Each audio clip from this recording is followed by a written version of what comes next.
Buyurun Sayın Başkanım. Buyurun hocam, hazır. Sevgili hemşehrilerim, daha önce de söylemiştim ya, işte asıl tarihi gün... Vizon TL filminde Altan Erkekli kürsüye çıkar ve tarihi konuşmasını yapar. Erkekli televizyonu anlatacaktır ama önce herkese memleketi sevme dersleri verir. Buraya gelen yabancılar bize hep şunu sordular. Ya siz burada nasıl yaşıyorsunuz? Buranın nesini seviyorsunuz? Çok zor buna cevap vermek. İnsan memleketini niye sever? Başka çaresi yoktur da ondan. Ama biz biliriz ki bir yerde mutlu mesut olmanın ilk şartı orayı sevmektir.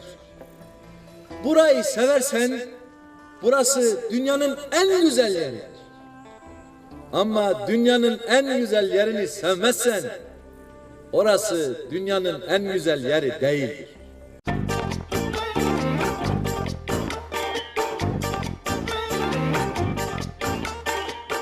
Şimdi biz de sizlere dünyanın en güzel yerindeki, dünyanın en mutlu öğretmenlerinin hikayesini anlatacağız. Başka çaresi olduğu halde orada olmayı tercih eden, mutsuzluktan kıvranacakken mutlu olmayı bilen insanları tanıtacağız. Sizi karpuz kabuğundan gemiler yapan bir fark yaratanla tanıştıracağız.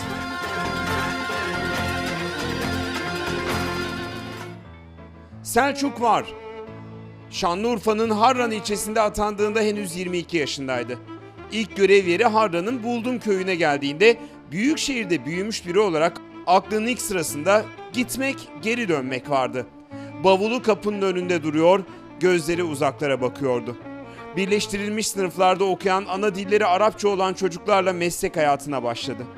Çocukları tanıdıkça, öğretmenliğin kutsallığıyla tanıştıkça gitmek duygusuyla yavaş yavaş vedalaşmaya başladı.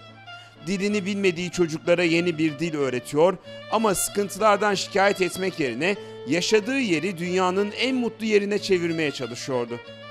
Öğretmen arkadaşlarıyla geçirdiği zamanlarda gidecekleri bir kültür sanat etkinliği olmadığını fark edince kendi kültür sanatını kendi yaratmaya karar verdi. Selçuk Var, üniversitedeki amatör tiyatroculuk deneyimlerinden yola çıkarak öğretmen arkadaşlarıyla bir tiyatro grubu kurmaya karar verdiğinde amacı kendilerini Harran'a bağlayacak bir neden bulmaktı. Selçuk Var ve öğretmen arkadaşları kurdukları tiyatro grubunun adını Curcuna koydular. Daha önce hiç rol yapmamış, müsamerede bile oynamamış öğretmen arkadaşlarıyla ilk oyunlarını hazırlanmaya başladılar.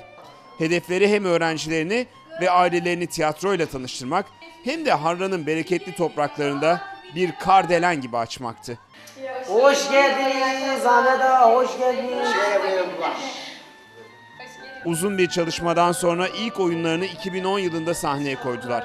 Büyük bir tiyatro sahneleri yoktu. Üstün bir yetenekleri de bulunmuyordu. Ama okul sıralarından sahneler, karpuz kabuğundan gemiler yaptılar. İlk oyunlarını 270 kişi izledi.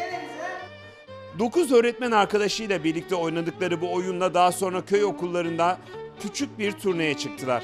Tiyatronun bulunmadığı Harran ilçesinde oyunlarını 500 kişiye ulaştırdılar.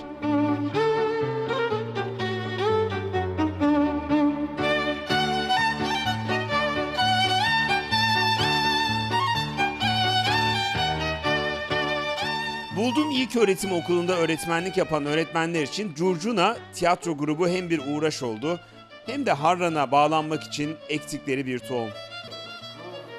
Selçuk Var öğretmen arkadaşlarıyla çıktığı bu yola öğrencileri de dahil etti. Daha önce hiç tiyatro seyretmemiş olan çocuklara özgüven aşılayarak onların sahneye çıkmasını sağladı. Hem onların hayal dünyalarına umut aşıladı hem de sanatın öğretici gücüne inandırdı. Tiyatro Curcuna grubu büyüdükçe Selçuk Var geldiğinde kapısının önünde duran bavulunu boşalttı, yeni eşyalarıyla yeni hayatına başladı. Kızım diye söylemiyorum, elinden her iş geliyor. Bulaşık, çamaşır, makineden önce yıkayıyor eli. Selçuk Var ve öğretmen arkadaşları bu oyunlardan elde ettikleri cüzi bir gelirle Urfa'daki okullarının ihtiyaçlarını karşıladılar. Okullarında yaşadıklarını sahneye taşıdılar.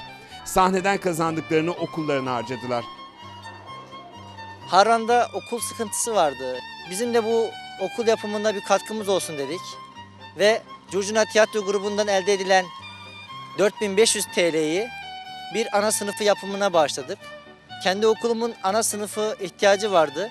Biz bu parayı Kaymakam Beyimizin desteğiyle kendi okulumuza aktardık ve şu anda öğrencilerimiz güzel şartlarda, iyi imkanlarda ders yapma olanağı buldular. O sınıfı gördükçe kendimle ve arkadaşlarımla gurur duyuyorum.